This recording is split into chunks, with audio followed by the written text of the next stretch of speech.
All right. Good morning, everyone, and welcome to another Black History Nerds session. I will be filling in the place for Dr. LeGarrette King. He won't be with us this morning, so we'll go ahead and get started. I'm so excited to learn from Dr. Duncan today. And as folks are coming in, feel free to introduce yourself in the chat and to shout out where you are from. So we want to welcome any new nerds that are joining us today. And I'm going to quickly introduce the center staff. So of course, we have our director, Dr. LeGarrette King.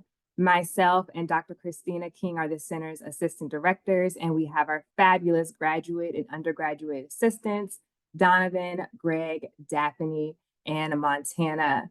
I just want to remind folks that our center is a space for us to engage in research, professional development, networking, and advocacy through Black history and racial literacy.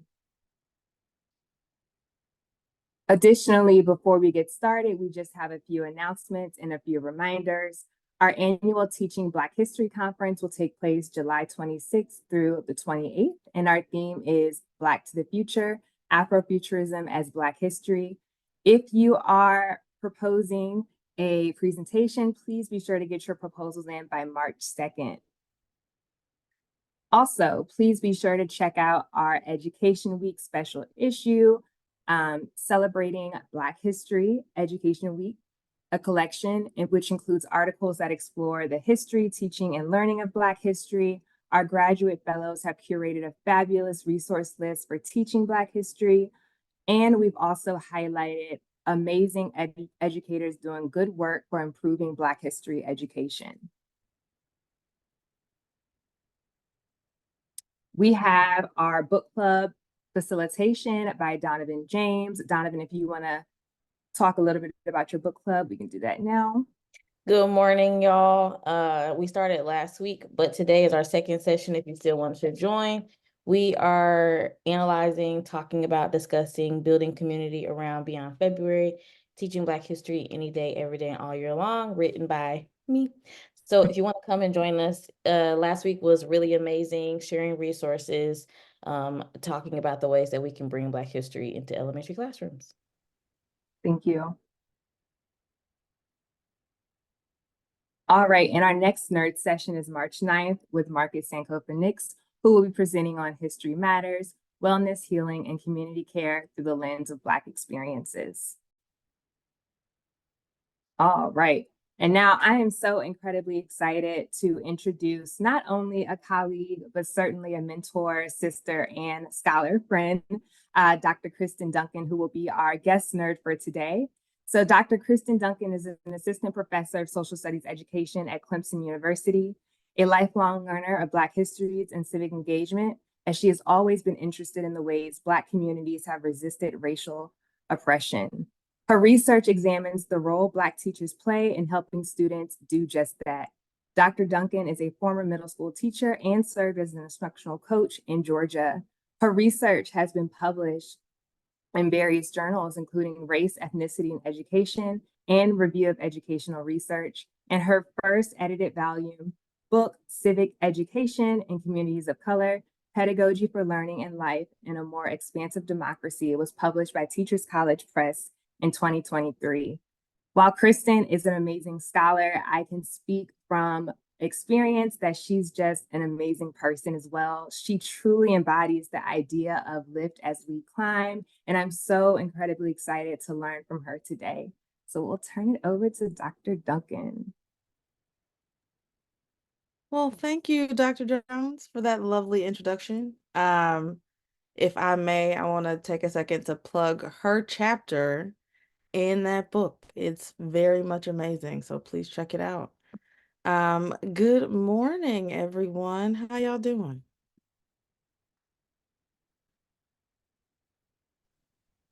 Doing all right. It's a lovely Saturday. I'm a little bit under the weather, but I'm feeling better while I'm here. So thank you so much for being here. Well, thank you for coming, despite being under the weather. Um, I like to warn people that I am technologically awkward, so the transitions are not always beautifully smooth or as smooth as I would like them to be. So bear with me on that. But this morning we're here to talk about Septima Clark and the citizenship schools that she designed. So I'm really excited to get into this work. Septima Clark is one of the most influential historical figures that you've probably never heard of. So hopefully by the end of the session, you will want to learn more about her and the work she did. So before we get started, I have some questions for you all. So please respond in the chat. So we'll start first with, what is citizenship? Right? This is a word we use all the time, but it's never really defined. If you have young children, if you go back to your elementary school experience, there was probably a citizenship award at some point. Politicians talk about citizenship. What is this? What is citizenship? What does that mean?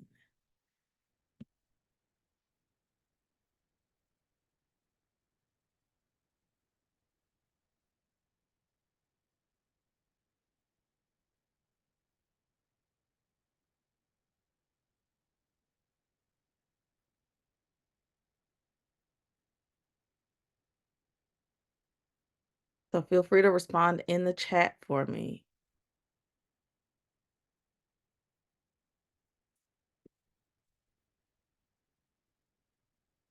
Thank you, Melissa, to be a productive member of society. Who else has an opinion on what citizenship is? Oh, okay. Come on. Yes, I see lots of really great definitions here. Okay, so civic engagement and care. Dan is really doing something really important here by noting that there's multiple forms of citizenship, right? So there's status within a nation state, but also relationships of people in communities. So yeah, thank you. So as y'all note, citizenship involves belonging to a place in some sort, also being productive in that space.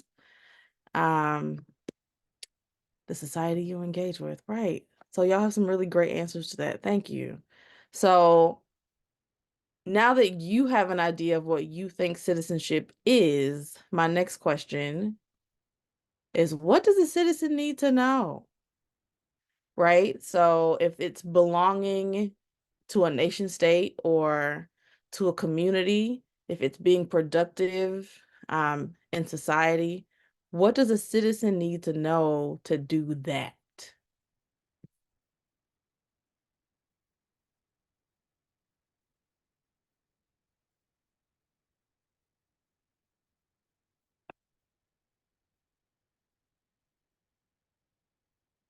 Okay, Terry, they need to know their rights and responsibilities. What else does a citizen need to know? The rules, okay?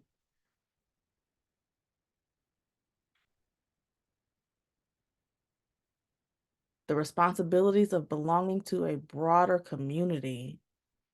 I love that, Andrea. How to influence change. Okay. This is some really great stuff. Rights, duties, responsibilities, and the freedoms that come with. Thank you, Alex.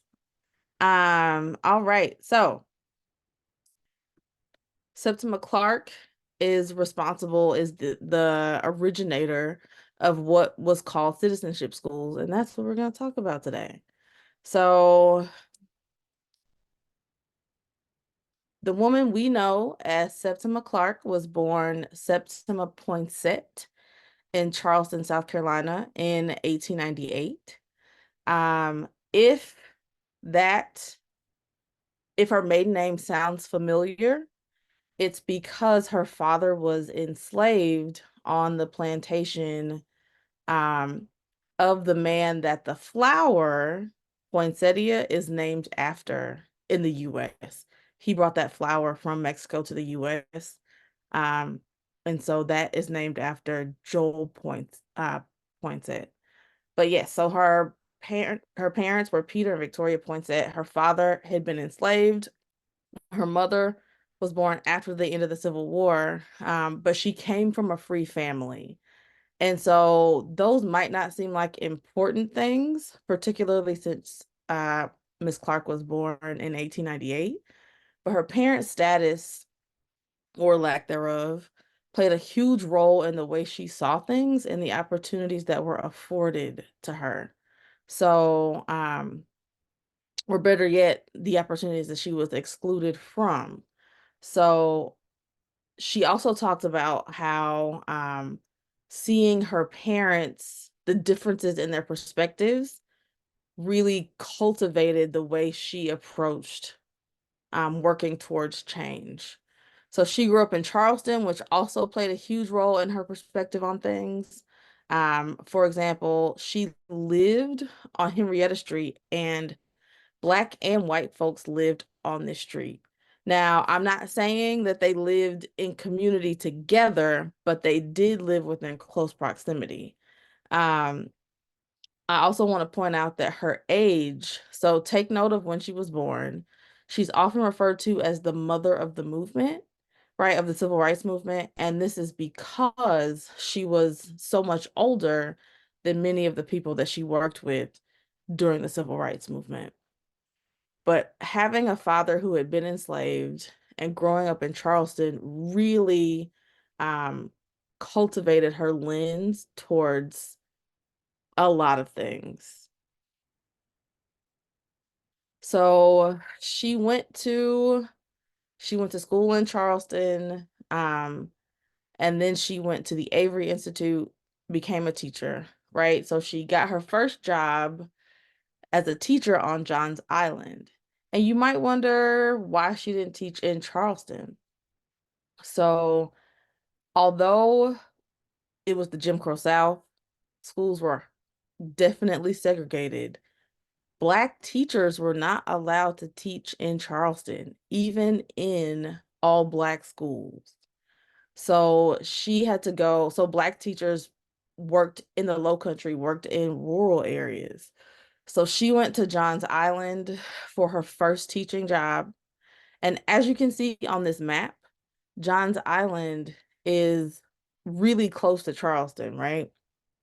But as far as living goes, they may as well have been worlds apart. So her adventure, her learning process in Johns Island actually started her first day getting there. So the motor of the boat that was taking her to Johns Island actually stopped, and she had to spend her first night on the boat in the water. But when she arrived on Johns Island, she found conditions that really surprised her. So she grew up in a city, right? Her schools had running water. Um, they had appropriate levels of heat. The windows had glass. The one-room schoolhouse that she taught in on Johns Island had none of that, right?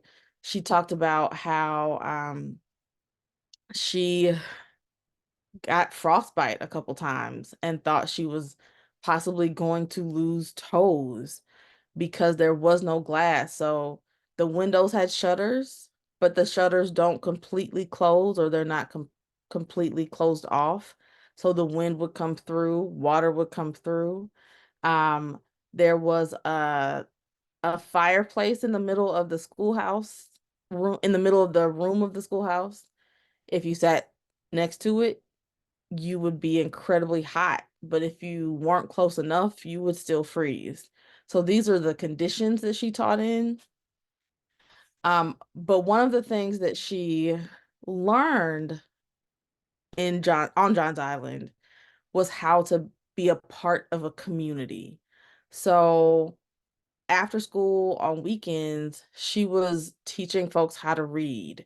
She was working with the community in numerous ways. She would help people plant flowers in their garden, or help women, teach women how to sew. But she really immersed herself in that Johns Island community. She helped them form their first parent-teacher association, the PTA. And this is really where she learned how to become a community organizer, which is critical to the rest of her time, or her future activism. So the community saw her as an asset on John's Island, but she also realized that she had much to learn from them, despite the fact that they weren't as educated as folks in the city, or that they didn't have nearly as many resources as folks in the city. So she spent 2 years teaching on John's Island. Then she went back to Charleston and taught at the Avery Institute, where she had gone to school. And while she was there, she joined the NAACP. So Charleston chartered its first chapter, its chapter of the NAACP in 1919. And Miss Clark's true interest in activism began with causes that involve school children, right? So, for example, there was a teenage boy who had been accused of stealing, right? So he was arrested, held in jail, and then the white woman found the item she accused him of stealing in her laundry.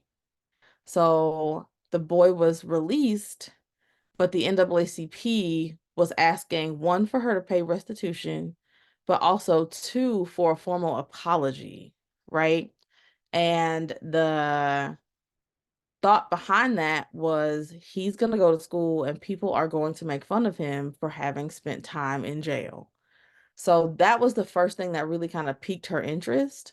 But the thing that got her motivated and activated on the ground was the NAACP taking up the cause of Black teachers teaching Black children in Charleston.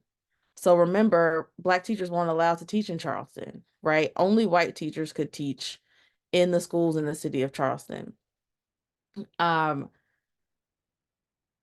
Basically, the NAACP had to work towards state legislation saying that only Black teachers needed to be able to teach Blacks, or should be able to teach Black students, which actually was very much against their overall goals. But with that legislation pending, they were able to convince the Charleston School Board to allow Black teachers to teach there. But she was out gathering signatures on petitions. It was really her first active activism. So she stayed involved with that. And in 1954, she went to the Highlander Folk School in Tennessee. And so she met Miles Horton there, and she immediately wanted to take what he did, his work, back to Charleston. So Highlander Folk School was founded by Miles Horton in Monteagle, Tennessee in 1932. It began as a site for rural and Appalachian education, and they really became involved in the civil rights movement in the 1950s. So Highlander is known as this interracial space where folks from all stripes of life came together to talk, to think, to strategize, for activism. So who are some of the people that y'all see in this photo? Rosa Parks. Rosa Parks. So Miss Clark is right here in the dress with the buttons. But all kinds of civil rights leaders and activists came through the Highlander Folk School. So Thurgood Marshall, Dr. King, Diane Nash, Andrew Young, Fannie Lou Hamer. If you know them as a historical figure in the civil rights movement, they probably came through Highlander at some point. And so when she met Miles Horton and saw the work she was doing, she knew that that work needed to be done with the Black folks in Charleston, right? So she This is 1954 that she visits Highlander for the first time. And 2 very short years later, the state of South Carolina passed a law making it illegal for local, county, or state government employees to be NAACP members. And it required that they disclose if their family members were NAACP members as well. The question across the top, do you support the NAACP, was something that was placed on teaching applications. So Ms. Clark did not want to hide her activism. She revealed that she was a member of the NAACP. And after 40 years, remember, she started her career in 1916 at the age of 18 years old. After 40 years of teaching in the state of South Carolina, she was fired because of her NAACP membership. And so when that happened, Miles Horton said, well, come work here at Highlander full time. And that's exactly what she did. So she developed what we know as citizenship schools. And so in these schools, they taught practical political and economic literacy. And when I say practical, I mean they literally taught people how to read and write. So one of the things that we often forget is that during this time, particularly in rural spaces, a lot of people did not go to school past 3rd or 4th grade, right? And so the literacy skills needed to pass literacy tests to be eligible to vote, people did not have those. And so they were excluded from the possibility of voting, which excluded them from participating in democracy, right?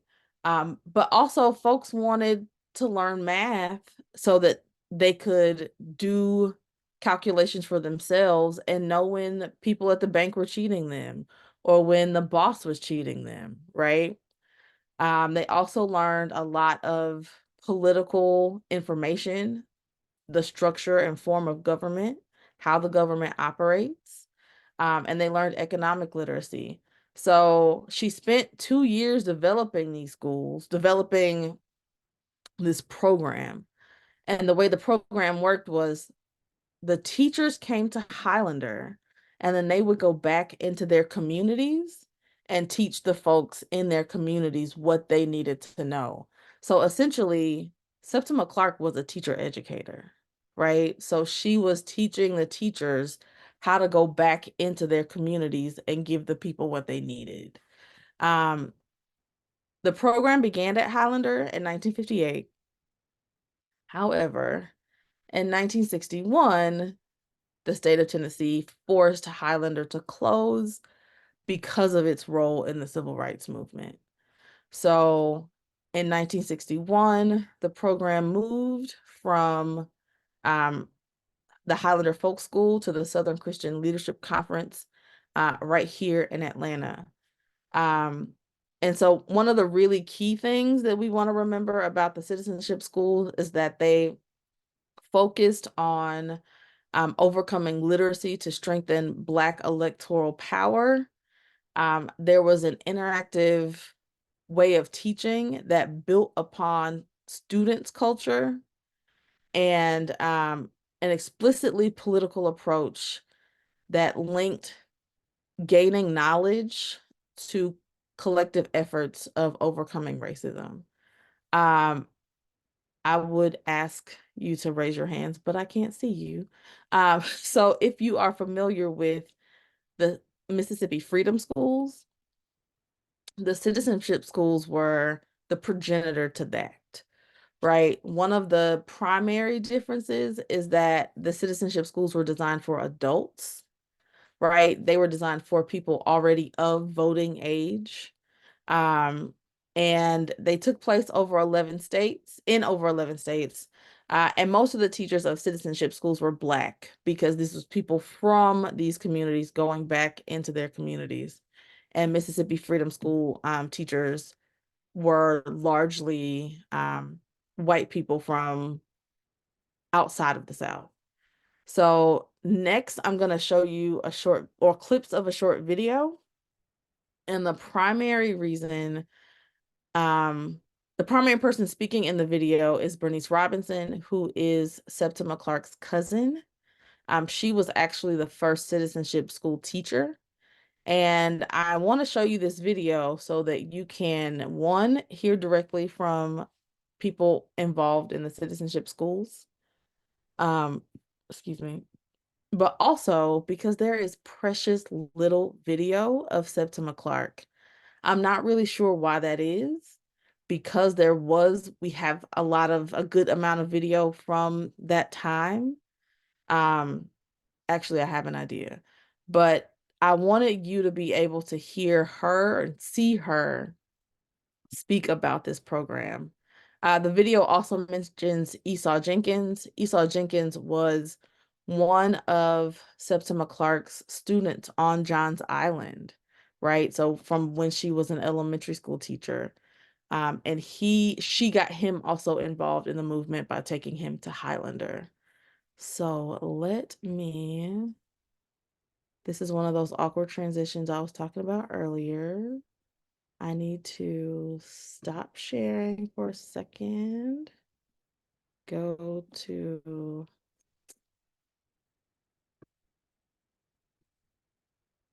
Oh, actually, I know what to do.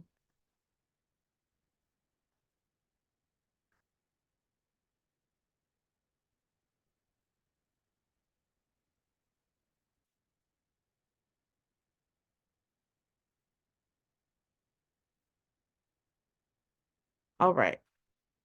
So we're going to watch a few clips of this, and then we will come back.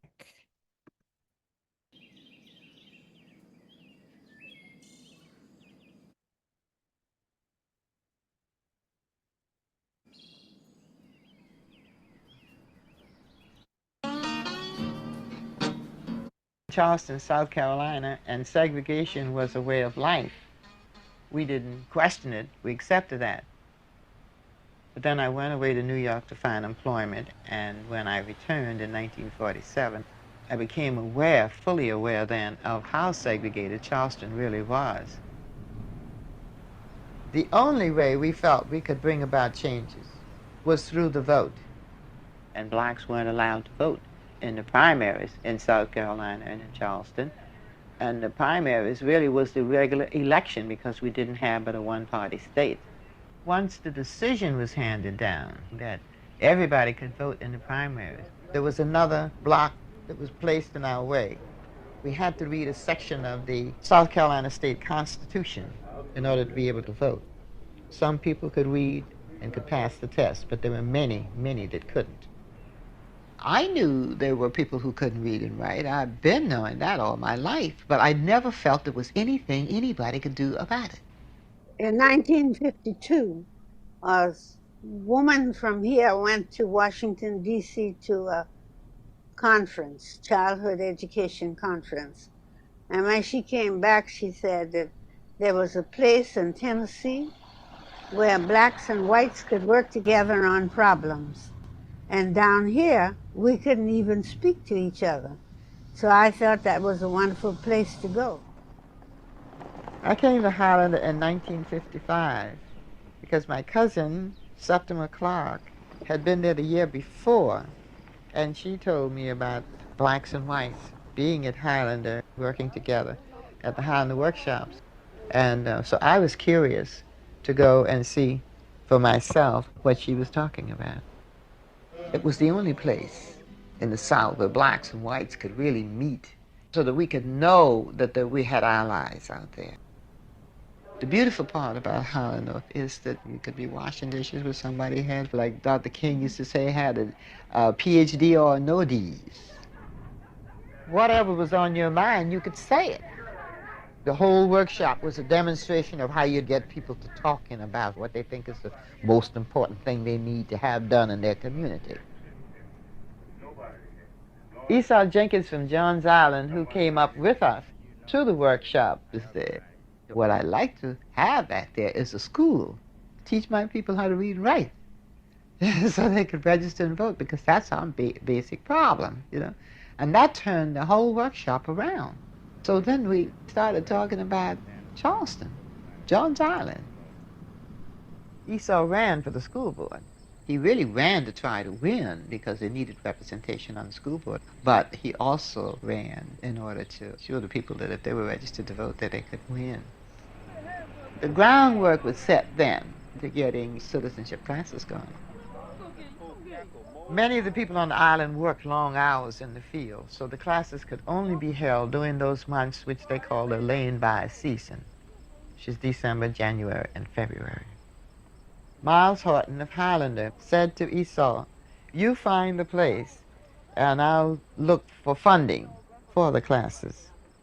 They asked me to teach the class. I said, "No, I'll help anybody who is going to teach the class, but I'm not going to teach it." Well, when they said either you do it or we won't have a class, then of course I couldn't turn it down. First thing I said to them was, they say I'm a teacher, I'm your teacher, but I'm not a teacher. And we are going to learn together. You're going to teach me some things, and I'm going to teach you some things. And I think that one statement sort of put everybody at ease. Anna Vashteen, I will never forget Anna Vashteen. She couldn't read or write. And it was the greatest reward when I had all the names up on the board one night. And I asked them, could they pick their names out? Miss Vashteen said, I see my name. And she went down the list, and she took the ruler for me. She said, that's Anna. That's my first name. And then she went over on the other side, up and down, until she found Vashteen. She said, that's my name, V-A-S-T-I-N-E, Vashteen. And goose pimples just came out all over me because that woman couldn't read or write when she came in, and she was 65 years old. I'm gonna pause for a second because when we were in K-12, those of you who attended school in the 90s and beyond, we all learned about sharecropping and what that was. What most of us never learned was the impact that it had on Black life beyond just the living experience. So sharecropping meant that most black kids whose families were sharecroppers could not go to school during harvest season or during planting season.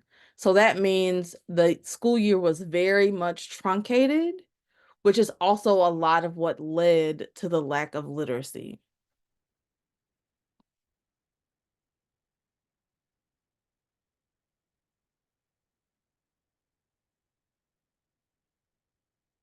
Any community we went in and operated citizenship classes, if there was no particular community organization in that area, we would organize that first class into an organization so that they would have some ongoing influence in the community and an ongoing learning process.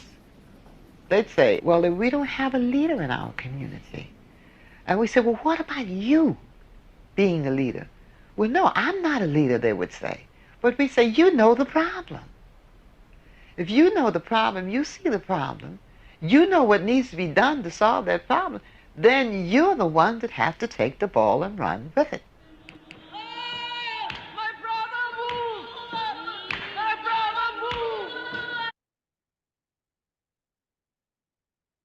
We started with the pilot project at the Citizenship School, and the results were such that everybody wanted it.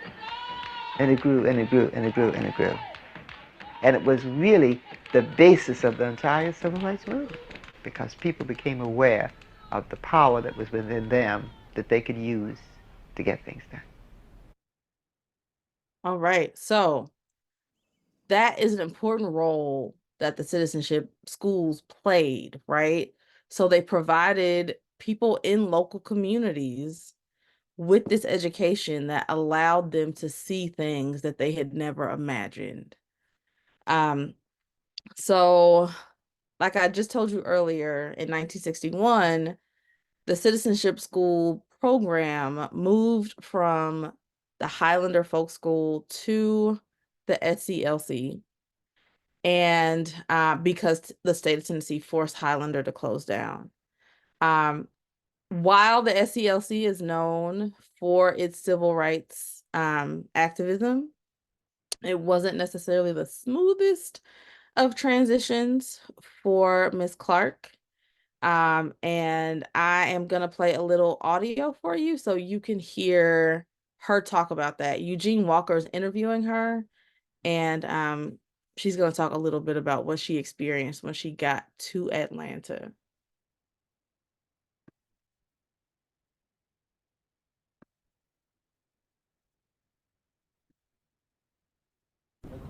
So I was sent to Atlanta to carry out the Citizenship Education Program, a program designed to eliminate illiteracy and get people ready to register and vote. This program was when Dr. King took it over. We worked at a center in Liberty County, Georgia, a center that was owned by the American. Which challenged the relevancy of what you were doing, or tried to make a case that this department should be eliminated, nothing like that? No, we didn't have anything like that, not with the people who came in. Good. Did any of the leaders of SCLC, like Y.T. Walker, Dr. King, Abernathy, Shursworth, did any of these individuals ever seek your counsel in regard to what should be done in the education, citizenship education program, or in regard to the direction SCLC should be going?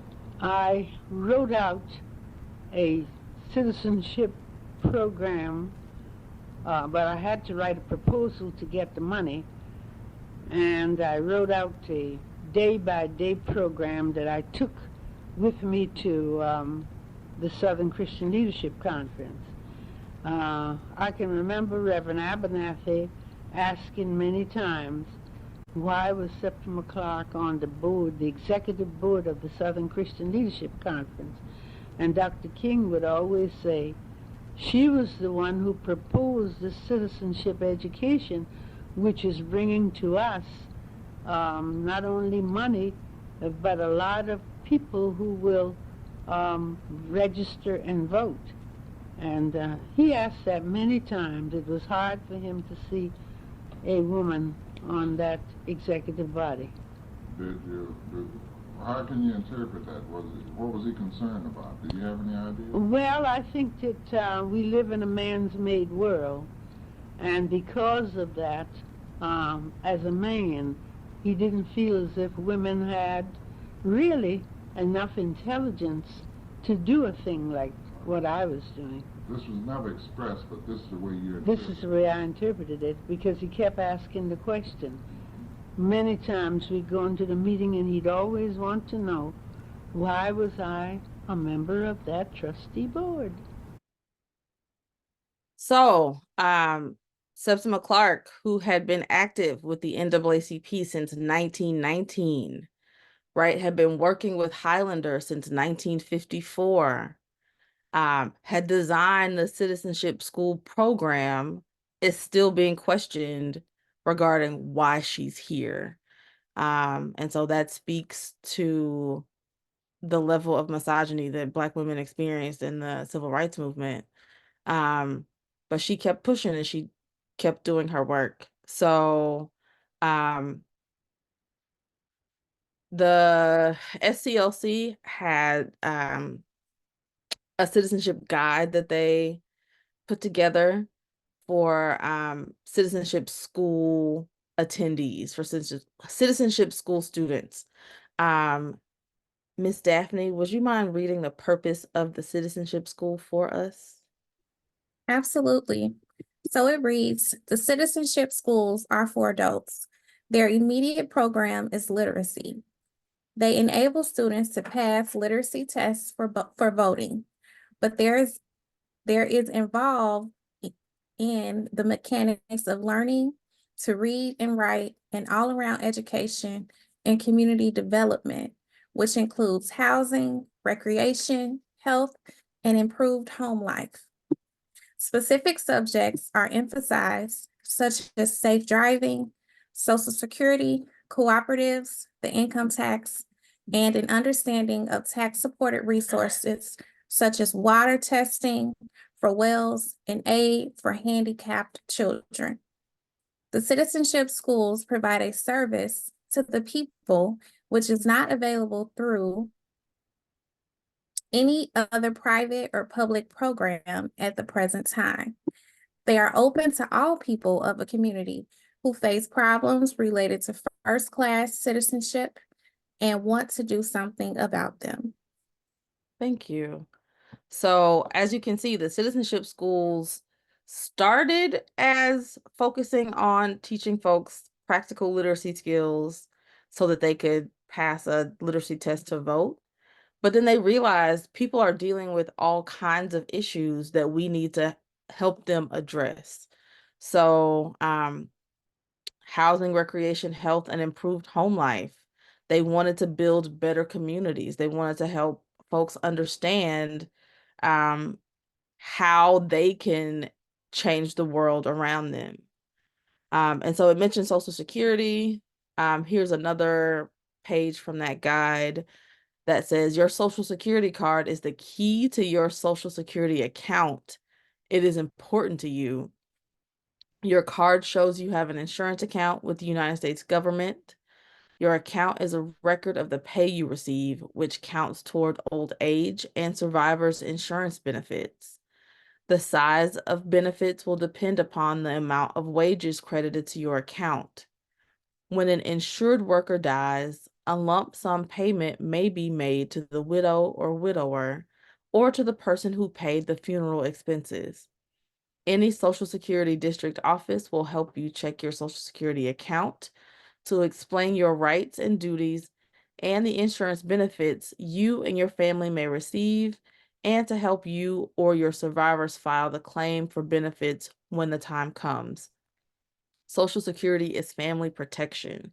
So this is an example of citizenship school helping folks understand what Social Security is so that they are able to take advantage of the benefits that they are entitled to, right? So Donovan is going to drop in the chat for you the full file, which includes questions that the state asks or asked Black folks when they were registering to vote. It has practical math skills that folks practiced, practical literacy skills, all kinds of stuff. But I think that's a great resource for, especially if you're a classroom teacher, but for all of us to understand what the citizenship schools were seeking to teach the teachers who could go back to their communities.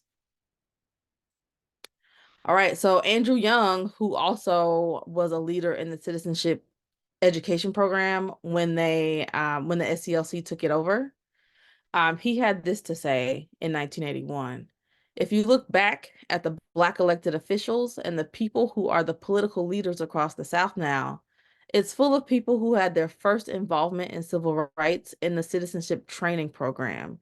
So this program actually paved the way for Black politicians, Black folks to get engaged in political and social activism across the South, which is really important, right? Particularly I live in Atlanta. Atlanta might not have had the leadership it had without the citizenship training program. Same for other cities across the South. And so Ms. Clark stayed with the SCLC until 1970. And then she returned home to Charleston. A few years later, she ran, 2 years later, actually, she ran for the school board in Charleston. And she was elected. She became the first woman and the first Black person elected to the Charleston County School Board.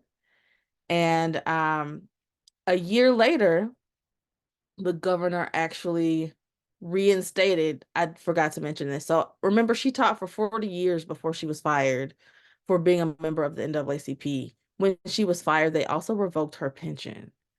So after she returned to Charleston and the governor reinstated her pension so that she was able to receive that in retirement. And she passed away at the age of 89 in 1987. So Septima Clark is a really amazing example of someone who saw a problem and built an infrastructure to solve it without, unfortunately, receiving the historical attention that she deserves. So hopefully y'all took something away from that. We absolutely did. Thank you so much, Dr. Duncan. I learned so much, and I'm pretty sure everyone in the room learned so much about citizenship education and Ms. Septima Clark. So thank you so much for that really powerful and necessary presentation. So we have time. Is there any questions? Are there any questions in the chat? Or what questions do folks have? Feel free to unmute yourself.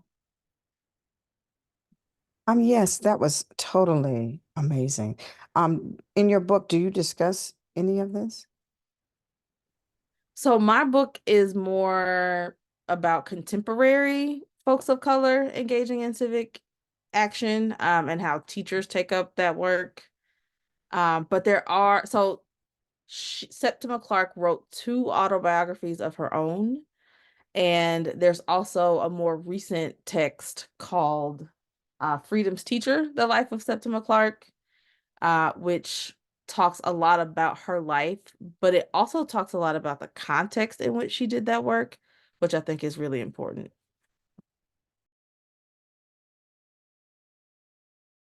Thank you.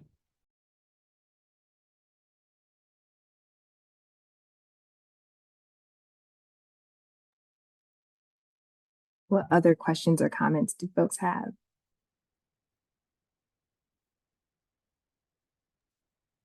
Dr. Duncan, thank you for the presentation this morning. I'm really wondering, was there anything in particular that initially drew you to exploring the life of Septima Clark, particularly as my guess is you didn't actually share any living time with her. How did she pop onto your radar initially? Thanks. Thank you for your question. That's a really good question. So I was getting my master's degree and I took a course on women's history. And that was the first time I learned about Ella Baker, Fannie Lou Hamer, and Diane Nash. And I remember being so livid that it took me getting a master's degree to learn about these women, right? And so as I learned more about them, I learned more about other Black women who were involved in the movement. And Septima Clark and Fannie Lou Hamer in particular I'm partial to because of my family's rural roots in the South. And so learning about her experiences really kind of connected to things that I heard my grandparents say, that I've heard my parents say about my grandparents. And it makes me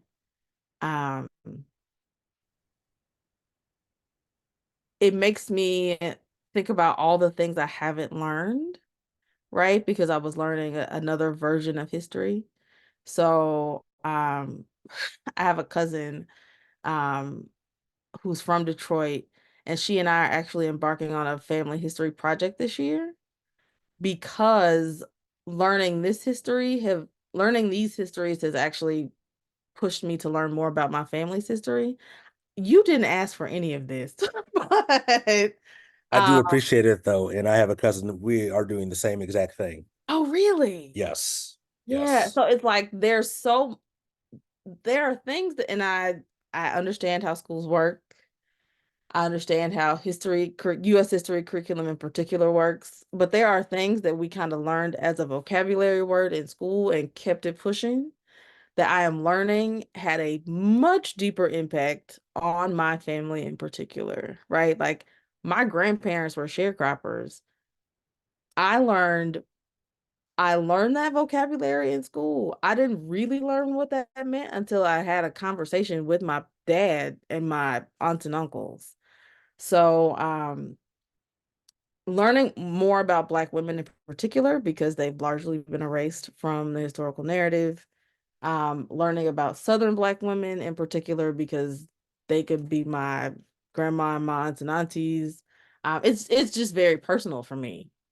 So I know that there are more Black women out there that I have yet to learn about, but I'm excited when the time comes. Thank you so much. I truly appreciate it. Thank you for your question.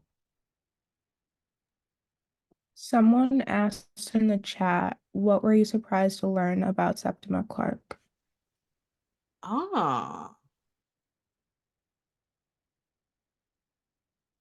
So actually a couple things. Really, so I was less surprised to learn things about her than to learn about the circumstances in which she lived. Right? So the narrative that I knew about school segregation was that Black teachers taught Black kids and white teachers taught white kids. So I was stunned. Charleston apparently was the last holdout with this situation, but I was stunned to learn that white teachers exclusively taught Black kids in Charleston. Um, I was also looking at things through a present day lens. The idea of somebody teaching 40 years is like, whoa. And she still wanted to do it. Her tenacity, I don't think they're really surprising so much as it like, I'm in awe. Yeah. It's really interesting, how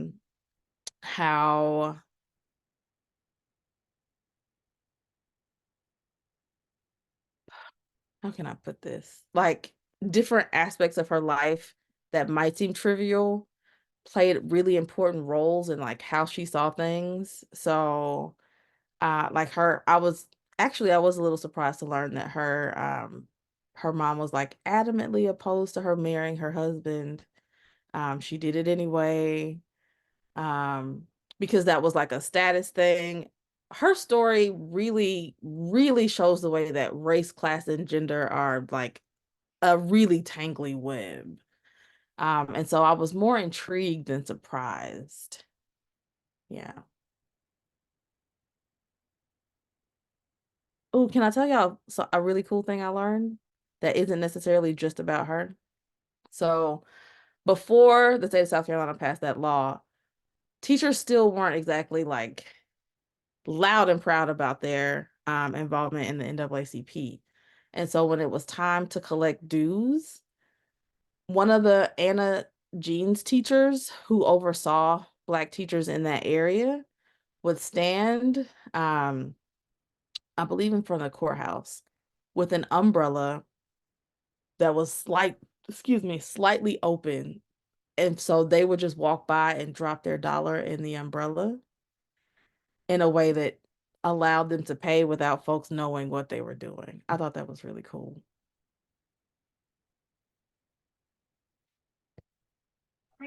I have a question. I'm not for sure if you can hear me well. I'm in a space that's a little busy, but could you speak to the image that was taken of her with holding flowers that was given to her by her sorority, and that she was a member of Alpha Kappa Alpha, and that they didn't want to be in the picture with her because she was in support of because she had membership with NAACP.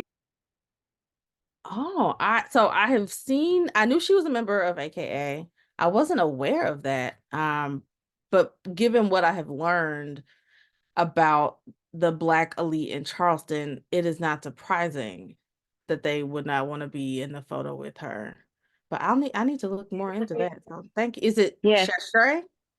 Shashra, yes, that is Okay. one of the things that I actually just recently learned, that they wanted to celebrate the work that she was doing, but they did not want people to know that they celebrated that. So that brings me also to the Black respectability politics that comes into play when you were speaking about gender, class, and race. Absolutely. Thank you for that. I need to look into that. So can I ask a clarifying question? You just brought it up while I was thinking about it. Uh, was Ms. Clark a Gene supervisor or teacher, or was she just along the side the folks who were doing that at that moment, who were getting kind of paid to do teaching and community work? So you mean when she was On John's Island in like Oh 1960? no, she was a schoolhouse teacher teaching all the kids who showed up. Thank you. Thank you. Someone also asked in the chat, in addition to this series, what iterations of Freedom Schools are operating in current times? Oh, that's a good question. I know that there's some Freedom School work happening in Florida right now. Shanika Coleman King and another professor down there in Gainesville are doing some Freedom School work. She also did that work when she was in Tennessee. I believe there's some Freedom School work happening actually in Athens, Georgia.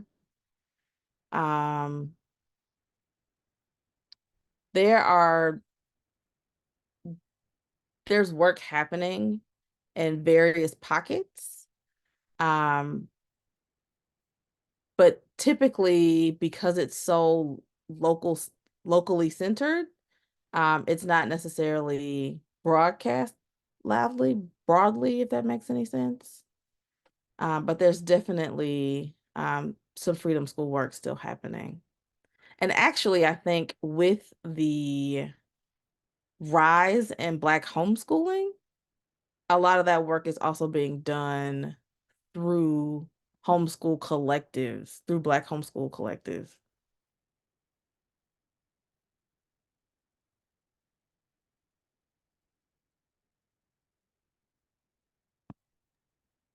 Were there any other questions in the chat, or do folks have any other questions? We have time for maybe two more.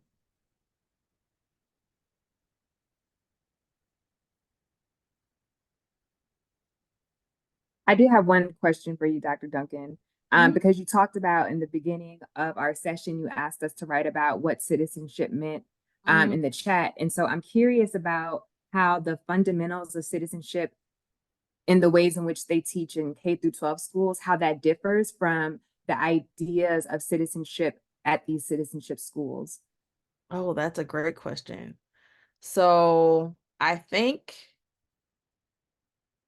the foundational understanding of citizenship that Septima Clark had was, one, there are particular skills that you need to be able to participate in community locally, also political action broadly, right? But also that people understand what is not right in their communities, right? Like people understand that they are being oppressed and that they need the tools to address that themselves, if that makes any sense. So I think her conception of citizenship is that people need the skills. People understand their communities, right? Like they understand what it means to be a part of their community. And so we want to give them the tools to be able to improve those communities as they see fit, as they see necessary. Also, we want them to participate in democracy at the local, state, and national levels. So actually, I think she was actually addressing what Dan put in his definition earlier, right? Like, we're addressing both the be part of the nation state, right? But also, how do we improve our local communities and the things around us?